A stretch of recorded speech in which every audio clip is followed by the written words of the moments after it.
think about playing your entire career and being only a member of the Chiefs? I don't plan on playing anywhere else, brother. Hope the Chiefs have that in mind too. Not hold out. I think that's one of our leaders right there. And everybody in this building loves Big O. And hopefully we get him here and get him acclimated as soon as possible. We know it's definitely been a little bit different of a just locker room. You know, it's such a big dude, such a big personality, man. Brings a lot of life to the group, so we'll be happy to have him back. Practice today. I mean, pads on. You know, what's that feeling like? Get everybody acclimated to the season. Pads on. Sun was out. It was a dog day, man. But we got through it. We got a lot of work in, and we got a lot of things to learn from. And that's every day in training camp. Once you set the tempo of how we work here, Coach Reed's done it through OTAs, and we've had a lot of guys, especially the newer faces here in OTAs and throughout training camp. Everybody's just kind of hit the ground running. And right now we're finding ways to keep getting better every day. Several new receiving targets. I just want to know what are your observations of the group? I love what I'm seeing, man. I love what I'm seeing because they're all working their tail off, and we're having success with getting in sync with the quarterbacks. And it's not just the new faces like Quez and Juju. It's everybody in the second and third groups that are coming along. And same in the tight end room. You just see guys keep elevating their game, and it's just been fun to watch. Given you've been with him since he's been here, Patrick, just what's it been like from your vantage point? Kind of already knowing exactly what he wants to see him, how to sort of relay that information to the new receiver. Yeah, I mean, I can help relay it to him.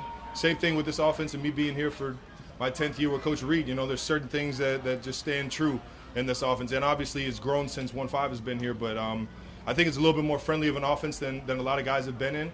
And with that being said, you know, that means we need to get those reps so guys can kind of, I don't want to say bend the rules, but feel the nuances of what this offense can bring to their game. When you call it a friendlier offense, can you elaborate on that, what you mean by that? It's not as much paper lines and there's not as much, you know, rules. It's more of a discussion. Coach Reed's, you know, done a great job of listening to players as well as, you know, he's got 51%, so he knows how this thing, you know, works best.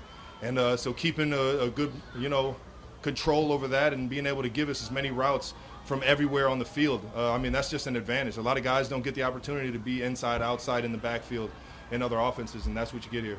Perhaps he's a little banged up right now, but Jody, prior to the quad stuff, looked like the same guy to you. After 100%, and he's getting better. You know, as he grows and gets his body back into you know, the endurance that you need as a football player, as we all do. You know, he just tweaked something the other day, I believe, and he'll be back out there working his tail off as we know Jody does. And mentally, just being more familiar with this offense, how to run certain routes versus certain defenses. You know, that's the biggest thing of getting all the reps that you can, so that you feel comfortable doing that. You stuck around for 10 years with Reed. What's that journey been like, and I guess what's left? It's a blast, man. I don't see myself going anywhere else, man. He makes the game fun. He makes the game easy on a lot of us. And on top of that, we know he's given it his all. You know, I joke about it all the time. I never see his car move from the parking lot up at Arrowhead, but definitely not here, man. He's doing everything he can to set us up for success, and I'm just very appreciative of that. Quick follow-up.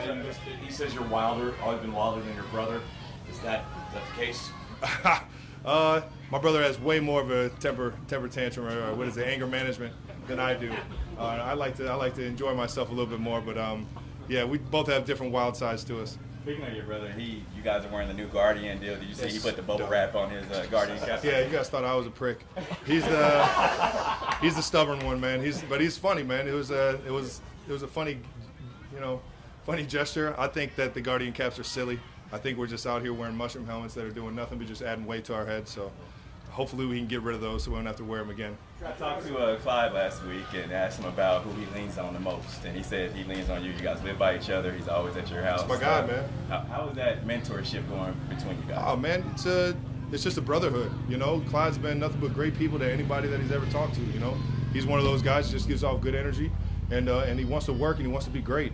And who doesn't want that as their teammate right there, man? And everybody's going through stuff on the field, off the field, and we've worked on a lot of mental health stuff here in the building. And I've tried to get back to the University of Cincinnati and even talk more about this back home where I'm from. It's a big thing for men to be able to talk and speak their feelings to, especially to the ones next to them, and be vulnerable in those moments. But that's what being a brother is. That's what mentorship is. That's what being a good teammate is in my book. Have you found more players doing that? Just express themselves. I try and I try and have it, ooze out of people, be that friendly force, and hopefully everybody else picks up on it. But I think it's more of a discussion now than it has been before. Because of your brother, I know that you probably watch centers around the league as well. In that frame of reference, just how does Creed maybe stack up with Jason, and what are maybe some of the things Jason has said about Creed? I'll tell you what, they're both stone cold, man. That dude, Creed, he's a war dog, man. And doesn't matter what the situation is, you're going to get him standing in the front, holding his ground. And that's the type of leader you want up front, man. A guy that isn't scared of a damn thing and can go and bang with the best of them. And sure enough, Creed's done an awesome job just in his first year. And I can't wait to see what he does this year.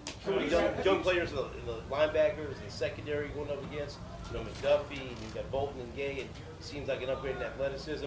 How much of a difference has it been going up against those guys in camp so far as opposed to past years? Well, I mean, Spags' defense isn't easy to learn, so they're getting challenged both mentally and physically right now, especially with the type of talent that we have on the offensive side of the ball. So everybody's working, and everybody's playing fast and physical, and that's what you need. You just need confident football players out there. And the more that they get acclimated with this defense, no doubt the Spags is going to have these guys flying around playing great football. We got some dogs up front, man. We got some good guys up in the front line, especially Carl Lafagis getting in there, throwing his heavy hands around, and it's just been cool, man. It'll be good when we get Carlos in here and kind of get the whole bunch together. Hey, Travis, a lot of the new tight ends getting contracts around the league and everything. You move some money around to get you maybe a little bit more money early in your deal. How important was it to you, to the Chiefs, that they made that gesture and did that? I think it's just another reason why I love being here, man. I've done everything I can to do things the right way, both on the field and in the community, and I'm going to continue to do that. They know that, and they know what type of player they're going to get, what type of leader they're going to get in this building, and also in the community. And I think that, I don't know, I'm just extremely appreciative of it, that they would even think about it or try and put something together. And I just, just another reason why I go out here and play my tail off for this city and this organization. It's rare now, but is that a goal for you? 10 years in, do you still look forward to first day of pads just like you did when you were younger? I feel like I always look forward to the first day here because it just starts the new journey. Pads are a part of that. It's not really, a groundbreaking day for me. I've already been working my tail off, playing physical and things like that. You just throw the pads on to get a little bit more into the run game and things like that. So it's just, for me, it's just another step in the process. I'm excited to be out here because I can focus on nothing but football. Don't got to worry about anything else going on in the world. Okay, thanks, Travis. Have a good one, guys.